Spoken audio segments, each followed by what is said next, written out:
Option लगाया था security की हेल्प से। अगर मुझे लॉग आउट का फीचर भी चाहिए तो हम उस केस में यहाँ पर क्या चेंजेस करेंगे उसको देख लेते हैं। अच्छा, what we can do is कि यहाँ पर मेजर चेंजेस तो आएंगे नहीं। तो आप लोग यहाँ पर जो ये पहले वाला मेथड है, क्योंकि आपको ये वाला मेथड भी चाहिए होगा, अगर मैं ये चेंज कर दूंगी तो ये मिलेगा नहीं आप लोगों को। तो what I am doing is कि मैं इस वाले मेथड को ना कमेंट्स में डाल रही हूँ। ठीक है, तो सिर्फ लॉगिन चाहिए एडमिन के ऊपर, तो आप इसका यूज कर सकते हो। अभी के लिए इसको मैं रख देती हूँ एनी यूजर के लिए। ठीक है, तो कोई भी रिक्वेस्ट आएगी, सॉरी सॉरी, जो स्लैश वाली रिक्वेस्ट आएगी फर्स्ट वाली, उसके लिए हम इसको एक्सेस कराएंगे। अब हम क्या करते हैं, ऐसा ही एक और मेथड बना लेते हैं। तो इसको कॉपी कर लेते हैं and then we will make some changes in this also.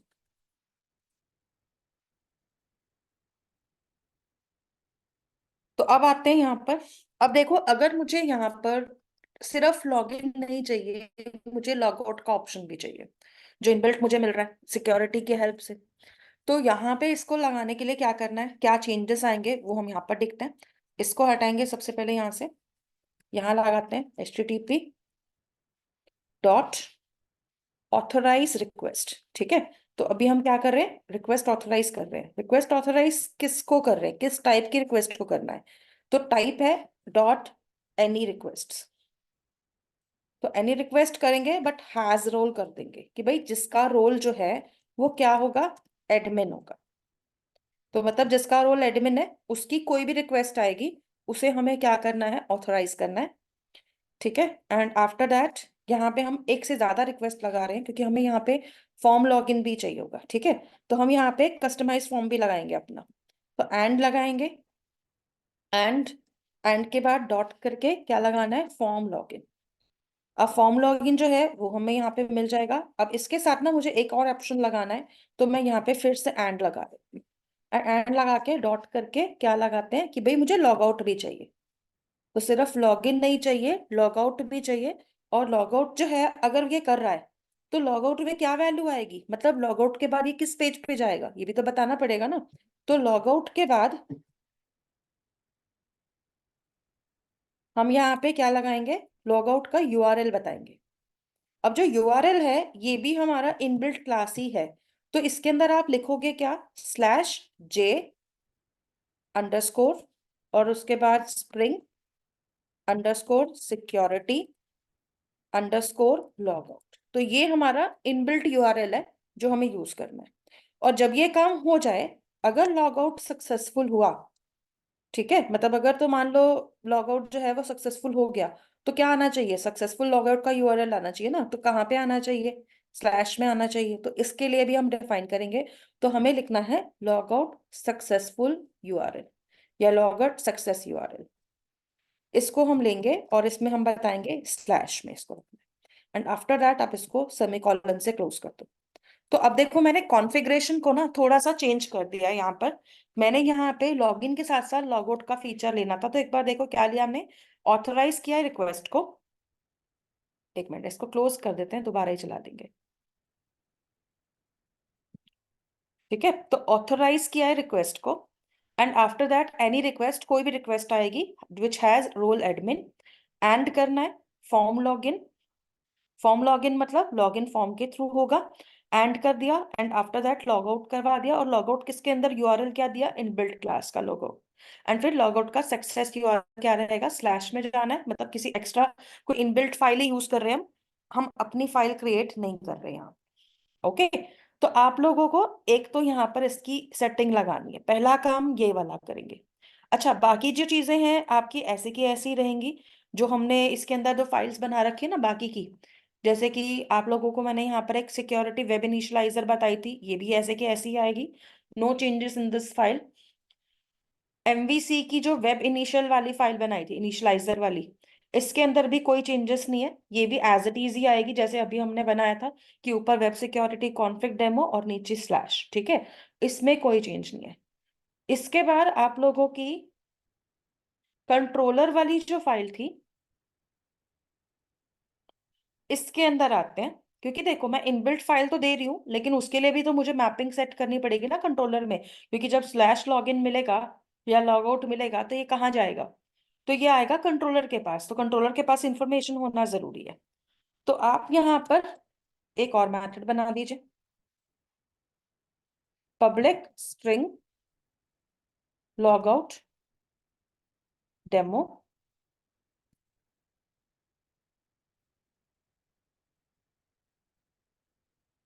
Log out demo के अंदर आप लोग यहाँ पर क्या कर रहे हैं, इनबिल्ट ऑप्शन का यूज कर रहे थे ना, तो हम यहाँ पे लिख देंगे HTTP सर्वलेट।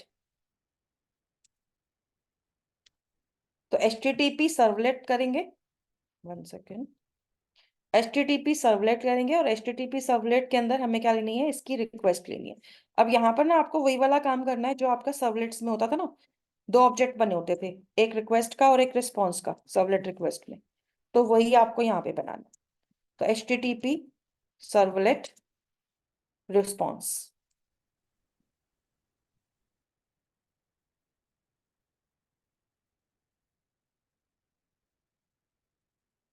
ठीक है, तो ये दोनों के दोनों ऑब्जेक्ट्स यहाँ पे बना के रखने हैं। एंड आफ्टर दिस यहाँ पर आना है इस मेथड में। यहाँ पे आप एक क्लास का यूज करोगे जिसका नाम है ऑथेंटिकेशन। सो ऑथेंटिकेशन क्लास का यूज करना है। ऑथेंटिकेशन क्लास का जो ऑब्जेक्ट है ना, वो स्प्रिंग फ्रेमवर्क वाले इंपोर्ट से बनेगा।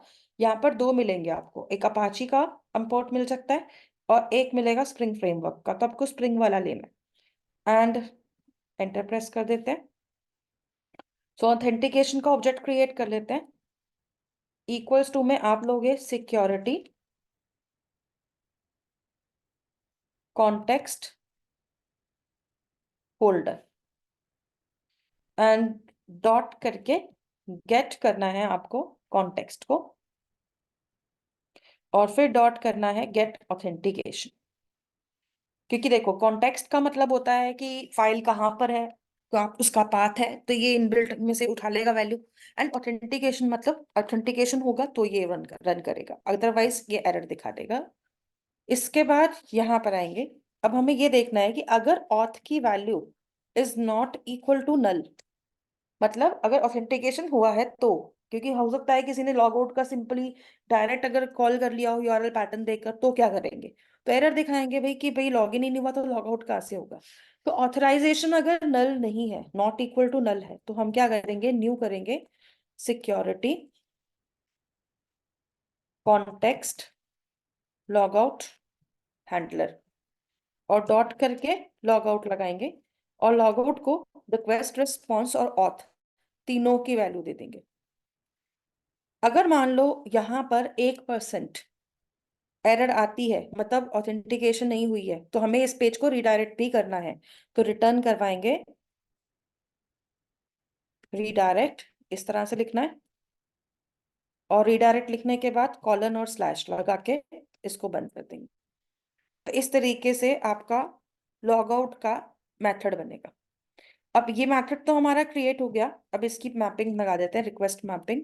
तो at the rate request mapping लगाओगे, वैल्यू यहाँ पर क्या देनी है, वैल्यू दे देते हैं स्लैश लॉग आउट। और इसका जो मेथड है, तो ये मेथड हमारा क्या आएगा, रिक्वेस्ट मेथड डॉट करके गेट। तो इस तरीके से आपकी लॉग आउट की मैपिंग भी आ जाएगी यहाँ पे। तो लॉग आउट की जो मैपिंग तो आ गई, ठीक है।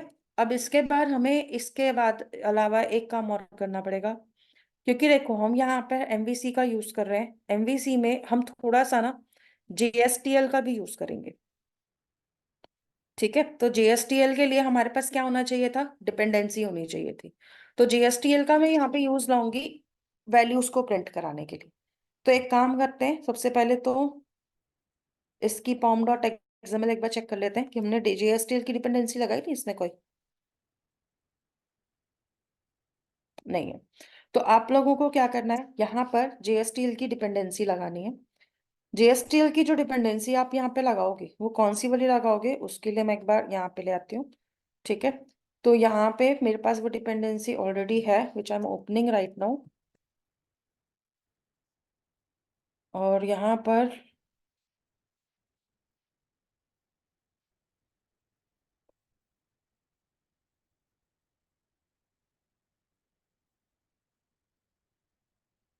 हम लोगों को क्या करना है, इसमें से JSTL की डिपेंडेंसी भी उठानी होगी, सो दैट कि हम JSTL का यूज कर सके। तो यहाँ पे हमारी बाकी की डिपेंडेंसीज तो सेम थी, एक्सप्रेशंस थी, स्प्रिंग कॉन्टेक्स्ट थी, स्प्रिंग कोर थी, और स्प्रिंग वेब MVC भी थी। ओके, इसमें JSTL दिखा नहीं रहा। ओके, मैंने गलत प्रोजेक्ट को ओपन कर लिया।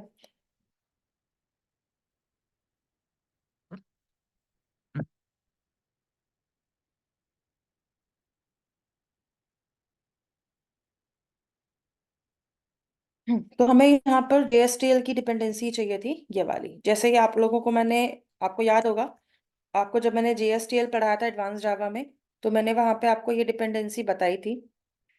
तो इस डिपेंडेंसी को भी यहाँ पे लाके पेस्ट करना है। तो जावा एक्स डॉट सर्वलेट की JSTL डिपेंडेंसी आएगी, वर्जन इज 1.2। सेव कर देते हैं इसको भी। सेव करने के बाद ना, क्योंकि देखो लॉगआउट का हमें लिंक तो बनाना ही पड़ेगा ना, इसके लिए हम इसका यूज करने वाले हैं। तो आप लोगों के जो पास जो भी पेज हो, जहां से भी आपको लॉग आउट का ऑप्शन देना है, जैसे एडमिन पेज है, एडमिन पेज में अगर मान लो मुझे लॉग आउट का फीचर लगाना है, तो लॉग आउट के फीचर को लगाने के लिए हमें क्या करना है, यहाँ पर एक URL सेट करना होगा। फॉर दैट सबसे पहले आते हैं ऊपर। अब JSTL की डिपेंडेंसी लगाई है, तो इसका यूज यहाँ पर इस तरह से आएगा। तो आप लोगे पहले परसेंटेज @ और यहाँ पे ले लो पेज, सॉरी, हम यहाँ पे लेंगे टैगलेट URI। अब टैगलेट URI में हमें कौन सी वाली डिपेंडेंसी चाहिए, कोर की डिपेंडेंसी चाहिए जो JSTL की आती थी। फिर इसका प्रीफिक्स लगेगा, प्रीफिक्स लगा देते हैं C। ठीक है। आफ्टर दैट यहाँ पे आएंगे। यहाँ पर आकर मैं एक ऑप्शन ले लेती हूँ।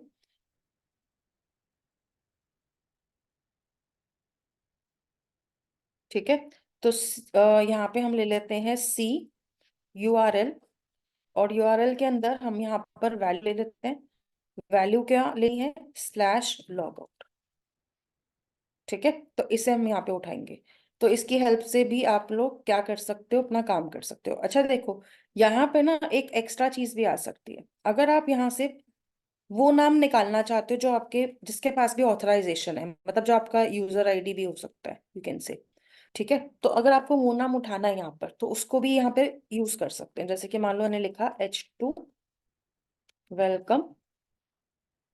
वेलकम के बाद मान लो मुझे उस पर्सन का नाम चाहिए, तो हम यहाँ पे लेंगे पहले तो डॉलर एंड ब्रैकेट्स। तो एक्सप्रेशन लैंग्वेज आएगी। अब आपको याद होगा, अगर मुझे इसको यूज करना होता था तो मुझे क्या करना पड़ता था, यहाँ पे %page is EL ignored equals to, क्या कर देते थे हम, फॉल्स। इसे भी यूज करेंगे। एंड आफ्टर दैट यहाँ आते हैं, और यहाँ पे हमें यहाँ पे लेना है पेज कॉन्टेक्स्ट, जो कि इसका इनबिल्ट फीचर होता है। पेज कॉन्टेक्स्ट डॉट करके यहाँ पर हम लेंगे रिक्वेस्ट, डॉट करेंगे। डॉट करके हमें लेना है यूजर प्रिंसिपल। यूजर प्रिंसिपल में हमें क्या लेना है, नेम लेना है। तो इस तरीके से आप नेम निकालेंगे यहाँ पे। ठीक है। तो अगर आपको कभी नाम निकालना हो तो आप इस तरीके से यहाँ निकाल सकते हो। एंड आफ्टर दैट यहाँ पर आप लोगों को लॉग आउट का URL तो सेट है ही, तो यहाँ पे हम एक काम और करते हैं, यहाँ पे लिख देते हैं लॉग आउट। ठीक है। तो ये हमारा लॉग आउट का फीचर आ जाएगा। अच्छा, जो लॉग आउट का फीचर हम यहाँ पे यूज कर रहे हैं ना, तो ये URL तो चलो बन जाएगा हमारा, बट यहाँ पे ना अभी एक छोटी सी कमी है। एक काम करते हैं, क्योंकि ये हाइपरलिंक तो बनाएगा नहीं ना, ये तो सिर्फ URL दे देगा। हाइपरलिंक बनाने के लिए तो हमें एंकर टैग का यूज करना पड़ेगा। तो यहाँ पे हम ले लेते हैं इसके ब्रैकेट्स में इसको, और यहाँ पे ले लेते हैं लॉग। अब ये काम कर जाएगा। ठीक है। तो इस तरीके से हम इसमें थोड़ा सा JSTL भी ले आते हैं। इसका यूज और भी आएगा आगे भी, तो अभी तो बिल्कुल सिंपल सा यूज है। अब इसको हमने यहाँ पर तो ले लिया, इसको सेव कर देते हैं। अब मैंने एडमिन पेज में इसको लगाया हुआ है, ठीक है। तो अगर एडमिन पेज में से लॉग आउट करना हो तो हम करवा सकते हैं। सेम चीज अगर तुम्हें दूसरे पेज से करानी है तो वहां पर भी यही लगाना पड़ेगा। या फिर आप ये भी कर सकते हो, जैसे कि आप आ जाइए किस पे, यूजर पेज डॉट जेएसपी पे। अगर आपको जेएसटीएल का भी यूज नहीं लग रहा है, आप ये भी कर सकते थे कि सिंपली एंकर टैग ले लेते, HREF लगाओ और यहाँ पर स्लैश करके लॉग आउट लगाओ और यहाँ पे लॉग आउट का ऑप्शन दे दीजिए, ठीक है। तो अब ये मेरी जो फाइल है इसके अंदर मैंने दो जगह लॉग आउट दिया है, एक यूजर पेज में और एक एडमिन पेज में, ठीक है। अब इस प्रोजेक्ट को वन मोर टाइम रन करके देखते हैं।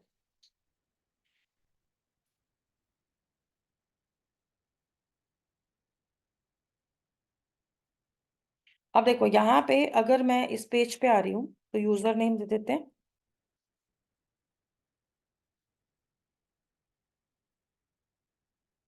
अब ये हमारे पास होम पेज आ गया। अब मैं एडमिन पेज पे आ जाती हूँ। एडमिन पेज पे बाकी सब तो देखो वेलकम के साथ में ABCD आ रहा है। तो इसने क्या किया, यूजर नेम निकाल कर दे दिया मुझे, जो यूजर प्रिंसिपल डॉट नेम लिखा था हमने, ये उसकी वजह से आ रहा है। And after that log out का बटन आ रहा है, ठीक है। तो लॉग आउट का जो ऑप्शन है इस पे अगर मैं क्लिक करती हूँ तो क्या पूछ रहा है, are you sure you want to log out. तो लॉग आउट करते हैं।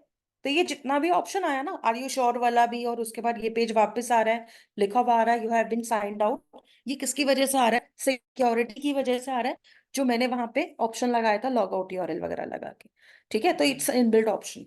अगर अब मैं दोबारा से यहाँ पर ऑप्शन लेती हूँ ABCD 1 2 3 4, तो ये दोबारा से मुझे इंडेक्स पेज पे ले जाएगा। अब मैं अगर यूजर पेज पे आती हूँ और मैं यहाँ पे भी लॉग आउट करती हूँ, तो देखो यहाँ पे लॉग आउट नहीं चला। क्यों नहीं चला? क्योंकि भाई यहाँ से अगर वो लॉग आउट ले रहा है ना, तो इसका मतलब ये नॉर्मल वाला लॉग आउट ऑप्शन आ गया, जो आप लोगों का MVC में जाएगा और लॉग आउट को ढूंढेगा, लेकिन लॉग आउट का इसको कोई पेज ही नहीं मिलेगा। तो मतलब ये है कि अगर मुझे यहाँ पे लॉग आउट चलाना है तो मुझे ऐसे ही चलाना पड़ेगा, ठीक है, JSTL का यूज करके। Without using JSTL I can't use this one. तो अभी हम यहाँ पे क्या करते हैं, इसको चेंज करते हैं। यूजर पेज में भी अगर चाहिए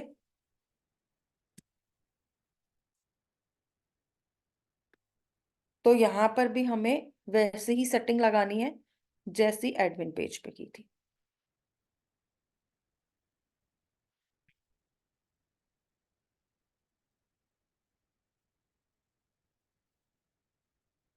ठीक है। एंड आफ्टर दैट आप लोग इसको इस्तेमाल कर सकते हो अपने प्रोग्राम के अंदर। अब मैं अगर वापस आती हूँ, बैक करती हूँ, इसको रिफ्रेश करते हैं, लॉग आउट पे क्लिक करते हैं, तो देखिए अब ये वाला ऑप्शन जो है वो एक्टिव हो गया। तो मतलब मैं इसको लॉग आउट कहीं से भी करा सकती हूँ। अगर एक बार लॉग आउट हो गया तो अब ये क्या करेगा, दोबारा से ऑथेंटिकेट करेगा, और अगर ऑथेंटिकेट करेंगे फिर से हमें होम पेज पे ले जाएगा, which is our index page. तो इस तरीके से आप लोग क्या करोगे, यहाँ पे सिक्योरिटी की हेल्प से ही ये लॉग इन लॉग आउट जो भी पेजेस आ रहे हैं वो इसी की हेल्प से आ रहे हैं, ठीक है। तो ये चीज ध्यान में रखनी है। अगर आप इसका नया वर्जन यूज कर रहे हैं विच इज 5.0 जो अभी हमने लगा रखा है, तो ये ऑप्शंस आपको मिलेंगी। अगर आप इससे पुराने वर्जन में जाते हो, 5.0 पे जाते हो, तो थोड़ा सा ना बस लेआउट का फर्क आएगा, ज्यादा फर्क नहीं आएगा उसमें। ओके। तो वो चीज भी आप करके देख सकते हो, ट्राई कर सकते हो। इतना क्लियर है सभी को यहाँ तक? किसी को कुछ पूछना है?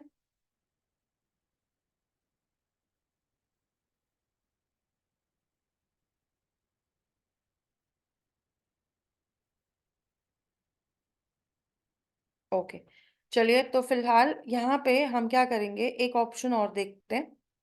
जैसे कि मैंने अभी कहा था ना आप लोगों को कि अगर मान लो I don't want to use spring security XML5, तो उस केस में हम क्या करेंगे, कस्टमाइज फॉर्म में बताऊंगी अभी कैसे यूज करेंगे, ठीक है। कस्टमाइज फॉर्म अगर आपको यूज करना है तो उसके लिए फिर हम फॉर्म बना के यूज करेंगे, तो उसका भी मैं ऑप्शन बताऊंगी। लेकिन उससे पहले ना जरा मैं MVC का जो स्प्रिंग सर्वलेट वाला सेटिंग था उसको ठीक करवा रही हूँ, क्योंकि मैं चाह रही थी कि भाई जब हम नो XML कर ही रहे हैं तो ये स्प्रिंग सर्वलेट भी ना बनानी पड़े हमें, ठीक है। तो इस चीज को हटाना है हमें अपने प्रोजेक्ट में से अगर, तो इसके लिए क्या हमारे पास सोल्यूशन है ना, वो ट्राई करना है। तो इसके लिए हम क्या करते हैं, सबसे पहले तो मैं सारे पेजेस को क्लोज कर रही हूँ।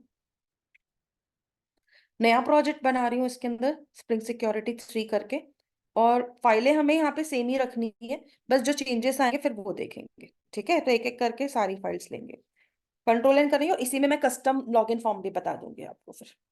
तो यहाँ पे हम क्या करेंगे, मेविन प्रोजेक्ट बनाते हैं, नेक्स्ट पे आएंगे और यहाँ पे ले लेते हैं org.apache.maven।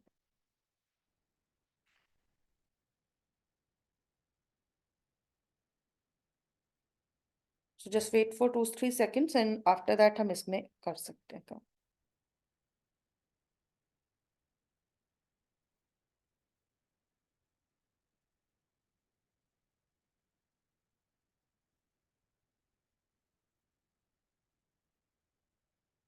चलो मैं इसका नाम ही कस्टम लॉगिन कर देती हूँ। तो ये नया प्रोजेक्ट बना लेते हैं, और फाइल्स इसमें हम कॉपी पेस्ट कर लेंगे दूसरे वाली, एंड आफ्टर दैट इसमें फिर जो चेंजेस है वो देखते हैं।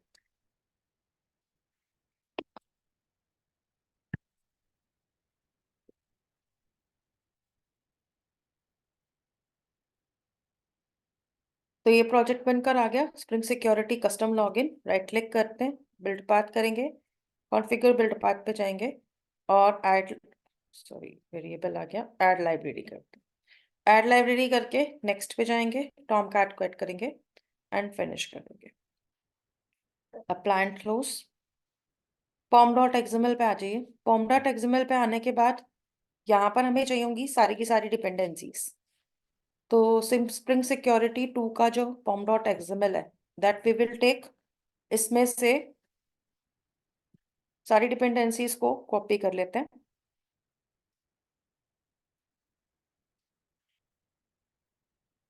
और यहाँ पे पेस्ट कर देंगे।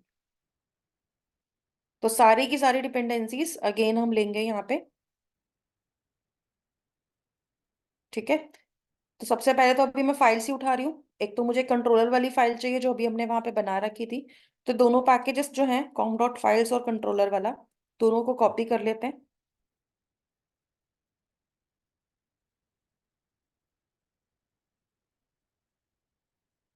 और दोनों को यहाँ पे भी ले आते हैं।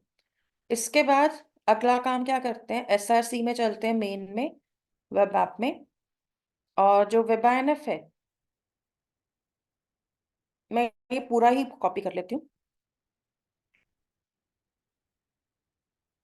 और यहाँ पे जो पहले से वेब आईएनएफ है उसे मैं हटा दूंगी, उसकी जगह पे नया वाला वेब आईएनएफ, ऊपर वाले जो क्लासेस में हमने बनाया था वो वाला वेब आईएनएफ ले लेंगे। और ये जो इंडेक्स डॉट जेएस पे, इसको भी हटा देते हैं, डिलीट कर देते हैं। ओके, और वेब ऐप के अंदर ऊपर वाले से हमने जो वेब आईएनएफ लिया था उसे पेस्ट कर देंगे। एक सेकेंड, इसको कॉपी कर लेते हैं दोबारा से, और वेब ऐप के अंदर पेस्ट कर देते हैं। तो यहाँ पे हमारे पास इसके अंदर वेब आईएनएफ भी आ गया, और बाकी चीजें भी आ गई। तो जो जो वैल्यूज थी हमने पिछले प्रोजेक्ट से कॉपी करी है, सो दैट कि हमें दोबारा ना बनाना पड़े वो चीज, एंड फिर इसमें देखते हैं चेंजेस क्या आएंगे। अब देखो, पहली चीज मैं क्या कह रही थी कि भाई मुझे ना यहाँ से क्या हटाना है, मुझे ये स्प्रिंग सर्वलेट डॉट एक्सएमएल हटाना है, बिकॉज मैं यहाँ पे एक्सएमएल के अंदर काम नहीं करना चाह रही, मतलब सिर्फ एक व्यू सॉल्वर मुझे यहाँ पे आना पड़ रहा है, which I want to remove from my project. तो इसके लिए टास्क ये करना है कि आप लोगों को इसके लिए फिर एक क्लास बनानी पड़ेगी, अगर आपको एक्सएमएल कॉन्फ़िगरेशन नहीं रखनी तो। सबसे पहले तो मैं ये फाइल ही डिलीट मार देती हूँ, क्योंकि अभी मुझे इसकी जरूरत नहीं पड़ने वाली। एसआरसी में इन जावा में आ जाओ, कॉम डॉट फाइल्स में, यहाँ पर कॉम डॉट फाइल्स में कंट्रोल एन करके एक और हम क्या बनाएंगे, क्लास बनाएंगे। इस क्लास का नाम क्या रख लेते हैं, इसका नाम हम रख देते हैं ऐप कॉन्फ़िग, क्योंकि हम यहाँ पे एप्लीकेशन की कॉन्फ़िगरेशन सेट कर रहे हैं। ऐप कॉन्फ़िग क्लास को हम एज एमवीसी में लेना चाहते हैं। तो यहाँ पे हमारी जो एनोटेशंस आएंगी वो क्या आएंगी, पहले तो एमवीसी की आएगी, एनेबल करेंगे यहाँ पर हम वेब एमवीसी, क्योंकि वेब एमवीसी जब तक नहीं आएगा ना, तब तक हमारा वेब डॉट एक्सएमएल इसको फेच नहीं करेगा, मतलब रिक्वेस्ट डिस्पैचर इसको सर्च नहीं करेगा। इसके बाद क्योंकि यहाँ पे हमारी सारी कॉन्फ़िगरेशन है, तो एक तरह की कॉन्फ़िगरेशन फाइल है, कॉन्फ़िगरेशन फाइल्स को ये ऑटोमेटिकली मैप कर लेता है एक्सएमएल फाइल्स में बैकग्राउंड में, इसलिए हम इसको कॉन्फ़िगरेशन भी लगाएंगे। ठीक है, कॉन्फ़िगरेबल नहीं लगाना है, एक बात ध्यान में रखना है, कॉन्फ़िगरेशन लगाना है। ठीक है, तो कॉन्फ़िगरेशन लगाना है, उसका इंपोर्ट हटाते हैं, यहाँ पर आते हैं। अब इसको कंपोनेंट कहाँ से मिलेगा ये भी तो बताना पड़ेगा ना, कि भाई जो कंट्रोलर है रिक्वेस्ट डिस्पैचर वो उसको कहाँ पे सर्च मारेगा। तो उसके लिए हमें उसका पैकेज देना होगा, तो हम यहाँ लिखेंगे पहले तो @component scan। अब @component scan तो आ गया, यहाँ पर क्या करना है, यहाँ पर हम लोगों को अपना कंपोनेंट स्कैन के लिए वैल्यू बताना है, बट इसको ना आप करली ब्रैकेट्स में बताओगे। तो आपको करना ये होगा कि करली ब्रैकेट्स लगाओगे सबसे पहले, फिर डबल कोट्स के अंदर आप लोगोगे कॉम डॉट फाइल्स डॉट जो कंट्रोलर की पैकेज है उसका नाम देंगे, तो com dot files dot controller. तो ये वाला जो पैकेज था वो हम यहाँ दे देंगे com dot files dot controller dot star कर देंगे। ठीक है, तो इससे हमारे कंट्रोलर का इसको मैपिंग मिल जाएगा। तो ये 3 एनोटेशन तो क्लास से पहले आएंगे। इसके बाद यहाँ क्या आएगा, यहाँ पर आप लोगों को एक मेथड बनाना है। ठीक है, और ये क्या करेगा, आपकी जो क्लास थी ना इंटरनल व्यू रिजॉल्वर वाली, ये उसी के लिए बनेगा। तो इंटरनल रिसोर्स व्यू रिजॉल्वर जो आप वहां पे बना रहे थे उसको यहाँ देंगे। एंड इसके बाद यहाँ पे इसका नाम तो कुछ भी रख लो, ठीक है, तो हम यहाँ पे रख देते हैं गेट व्यूज। और इसके बाद इस मेथड के अंदर हमें एक काम ये लेना है कि हमें अपनी व्यू रिजॉल्वर की ऑब्जेक्ट क्रिएट करनी है पहले तो यहाँ पर आप लोग इसकी ऑब्जेक्ट बनाएंगे, इंटरनल रिसोर्स व्यू रिजॉल्वर का ऑब्जेक्ट बनाना है। तो मैं इसका नाम क्या रख देती हूँ, व्यू रख देती हूँ या व्यूज रख देती हूँ। ठीक है, equals to new internal view resolver, तो इसका ऑब्जेक्ट क्रिएट कर दीजिए बस। तो इसका ऑब्जेक्ट क्रिएट हो जाएगा एंड आफ्टर दैट ना अब आपको यहाँ पे वो काम करने हैं जो कि आप लोगों की एक्सएमएल फाइल में थे। तो इंटरनल व्यू रिजॉल्वर का ऑब्जेक्ट तो बन गया, अब इस व्यू रिजॉल्वर के अंदर मतलब व्यूज के अंदर हम क्या लिख देते हैं, सेट कर देते हैं सबसे पहले व्यू की क्लास। ठीक है, तो सेट व्यू क्लास करना है। सेट व्यू क्लास जब आप करोगे ना तो यहाँ पर आपको एक इसकी इनबिल्ट क्लास का नाम देना है जिसका नाम होता है जीएसटीएल व्यू। ये स्प्रिंग फ्रेमवर्क की ही क्लास है जो ऑटोमेटिकली हमारे कस्टम व्यूज को मैनेज करवा देती है। तो जीएसटीएल व्यू डॉट करके क्लास जरूर लेना है। इस तरह से यहाँ पर वैल्यू आ जाएगी। आफ्टर दैट आप व्यूज के अंदर क्या सेट करोगे, प्रीफिक्स सेट करोगे। तो जब आप लोग प्रीफिक्स सेट करोगे तो यहाँ पर क्या लोगे, वेब आईएनएफ वाला जो एड्रेस देते थे ना हम वो लेंगे। तो वेब आईएनएफ स्लैश करके फोल्डर का नाम हमारा व्यूज है वेब आईएनएफ में उसको दे देंगे। फिर व्यूज डॉट सेट क्या करना है, स्यूफिक्स करना है। तो स्यूफिक्स क्या है, स्टार डॉट जेएसपी है, तो हम यहाँ पे डॉट जेएसपी लगा देते हैं। तो ये आपका स्यूफिक्स भी सेट हो गया और प्रीफिक्स भी सेट हो गया। अब इसके बाद आप क्या करोगे, रिटर्न करोगे किसको, व्यूज को। तो आप यहाँ से इसको फिर रिटर्न करा दीजिए। तो ये जो क्लास है ये एक ऑब्जेक्ट, ये वाला जो मेथड है ये एक तरह का ऑब्जेक्ट रिटर्न कर रहा है ना, तो इसकी बीन बननी जरूरी होती है। तो @बीन कर दीजिएगा ताकि ये ऑटोमेटिकली इसका एक बीन सेट करवा ले। तो ये जो क्लास है इसको भी आपको डिफाइन करना है इस तरीके से ताकि ये आपके लिए क्या करेगा, व्यूज को सेट करने का काम करेगा। अब यहाँ पर आपका इतना टास्क तो कंप्लीट हो चुका है। अब देखो अगर मान लो आपको यहाँ पर मल्टीपल व्यूज भी चाहिए होते हैं, जैसे कि अभी हम पिछले वाले प्रोजेक्ट में कर रहे थे ना, मल्टीपल व्यूज को लेना चाह रहे थे अलग अलग, तो वो भी आप करा सकते हो। तो यहाँ पे हम क्या करेंगे, इसमें आते हैं MVC वेब इनिशियलाइजर, पहले इसमें आते हैं चलिए। तो यहाँ पर हम लोगों ने थोड़ी देर पहले एक क्लास क्रिएट किया था वेब सिक्योरिटी कॉन्फ़िग डेमो वाला, जिसमें हमने इन मेमोरी डिटेल का ऑब्जेक्ट बनाया था, आईडी पासवर्ड सेट करा था एडमिन के लिए। ठीक है, तो ये हमने मैनेजर के अंदर जाके बिल्ड करवाया था। और यहाँ पे जो मेरी कॉन्फ़िगरेशंस थी वो ये वाली थी, राइट। अब इस कॉन्फ़िगरेशन को मैं थोड़ा सा और बदलने वाली हूँ इस प्रोजेक्ट के अंदर। यहाँ पे हम क्या करेंगे, ऑथराइज रिक्वेस्ट तो रहने ही देंगे, एंट मैचर्स तो हमने यहाँ पे ले ही रहे थे, ठीक है। अच्छा, एंट मैचर यहाँ नहीं लिया था ना मैंने, ओके। चलिए तो फिर यहाँ पर ही लेते हैं। अभी मैं यहाँ पर ले लेती हूँ http डॉट करके ऑथराइज रिक्वेस्ट डॉट करके एंट मैचर्स ले लेते हैं। एंट मैचर्स के अंदर जाकर आप लोग क्या करोगे, यहाँ पे आप लोग डिफाइन कर सकते हो कि किस किस के पास आपको परमिशन देनी है। अब देखो यहाँ पे जो सीक्वेंस है ना ये बहुत मैटर करता है। अगर मैंने पहले स्लैश दिया और बाद में दूसरे वाले मैंने वैल्यूज डाले तो सबके ऊपर वैल्यू चली जाएगी, तो हम वो नहीं चाहेंगे। तो पहले दूसरे वाले दे देते हैं, ठीक है, और फिर हम स्लैश भी देना चाहते हैं तो स्लैश भी दे सकते हैं। अब यहाँ पे अगर मुझे फर्स्ट पेज पे जो मेरा इंडेक्स डॉट जेएसपी है उसके ऊपर भी वैल्यू लगाना है, लेकिन इंडेक्स डॉट जेएसपी की जो मैपिंग है, एक बार कंट्रोलर ओपन कर लेते हैं क्योंकि इसके लिए ना हमें मैपिंग्स को जरूर देखना है। तो हमारे पास 3 मैपिंग्स हैं, या कह लो 4 मैपिंग्स हैं लॉग आउट को अगर मिला लिया जाए तो अगर हम यहाँ पर देखें तो हमारे पास 4 मैपिंग्स सेट हो रखी हैं जिसको हम यहाँ पे ऑलरेडी यूज कर रहे हैं अपने प्रोग्राम के अंदर। कौन कौन सी हैं, एक स्लैश है, एक एडमिन है, एक यूजर है और एक लॉग आउट है। अब आपको यहाँ पे एंट मैचर्स के कौन कौन सी वाली मैपिंग को यूज कराना है वो आप यहाँ से निकाल सकते हो। तो जितनी भी मैपिंग्स लेनी है यहाँ डिफाइन करोगे। जैसे कि मैं यहाँ पर स्लैश एडमिन तो देना ही चाहती हूँ, ठीक है, लेकिन स्लैश एडमिन के साथ साथ में मुझे क्या करना है, मुझे यहाँ पर स्लैश यूजर भी रखना है कि यूजर के लिए अलग से मैपिंग आ जाए। तो वो भी यहाँ पर अप्लाई हो जाएगी हमारे प्रोग्राम के अंदर, ठीक है। तो यहाँ पे अगर आप लोग इसको यूज करना चाहते हो अपने प्रोग्राम में तो वो भी आपके पास आ जाएगा। Just give me a second, ठीक है। तो इसे हम यहाँ पे अप्लाई कर लेते हैं अपने प्रोग्राम में। तो यहाँ पे हमने ले लिया स्लैश एडमिन के बाद कॉमा, एक और ऑप्शन लेना है स्लैश यूजर अलग से लेना है।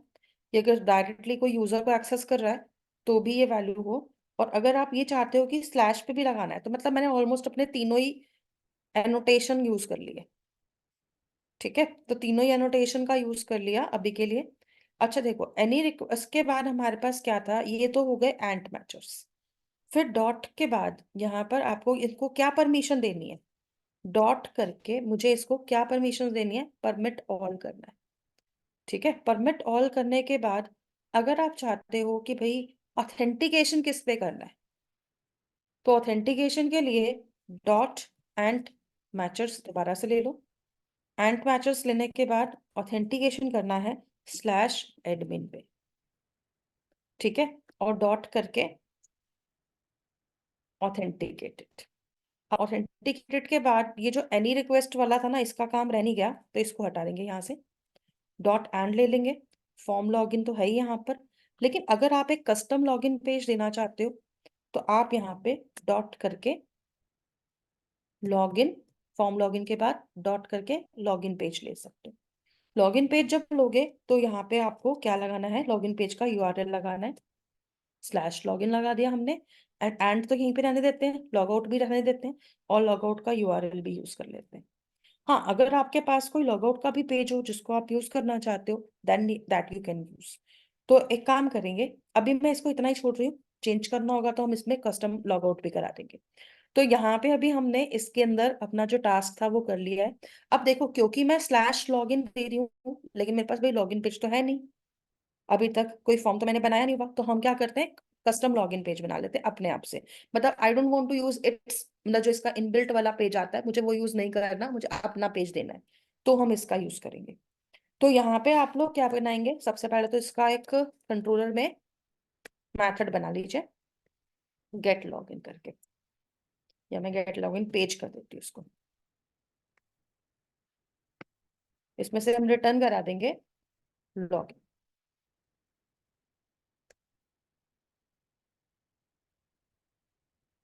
ठीक है। तो जो भी आप लोग अपने लॉगिन पेज का नाम रखेंगे वो यहाँ डाल दीजिए। अब लॉगिन पेज तो जाएगा, अब इसकी रिक्वेस्ट मैपिंग बना देते हैं, ठीक है, तो रिक्वेस्ट मैपिंग, और यहाँ पे ले लेते हैं इसके अंदर इसकी value slash login method request method dot gate. तो ये आपका लॉगिन का पेज का यूआरएल क्रिएट हो गया। अब आप लोगों को ये करना होगा कि आपके पास जो व्यूज क्रिएटेड है ऑलरेडी, उसी में जाकर आपको एक लॉगिन का पेज बनाना पड़ेगा अगर आप अपना लॉगिन पेज लेना चाहते हो। तो कंट्रोल एन करेंगे, जेएसपी लेंगे, उसका नाम रख देंगे लॉगिन पेज डॉट जेएसपी। अब लॉगिन पेज तो आ गया, अब इस लॉगिन पेज के अंदर काम करवाना है। तो काम क्या कराना है भाई, लॉगिन के लिए जैसे फॉर्म क्रिएट होता है वही बनाएंगे। थोड़ा सा यहाँ पे हम जेएसटीएल भी यूज कर सकते हैं इफ यू वांट, ठीक है। तो उससे हमारे लिए इजी हो जाएगा काम करना, क्योंकि हम इसको कैसे बनाना चाहते हैं कि भाई अगर बाय चांस कोई लॉग आउट करके आ रहा है तो उसकी वैल्यू भी आनी चाहिए यहाँ पे, राइट। तो हम यहाँ पे इसको थोड़ा कस्टमाइज करेंगे बढ़िया तरीके से जेएसटीएल के साथ में, तो अच्छा रहेगा। तो यहाँ पे हम लोग लेंगे परसेंट एट द रेट, और यहाँ पे ले लीजिए टैगलिब। टैगलिब लेकर यूआरआई ले लेते हैं इसका।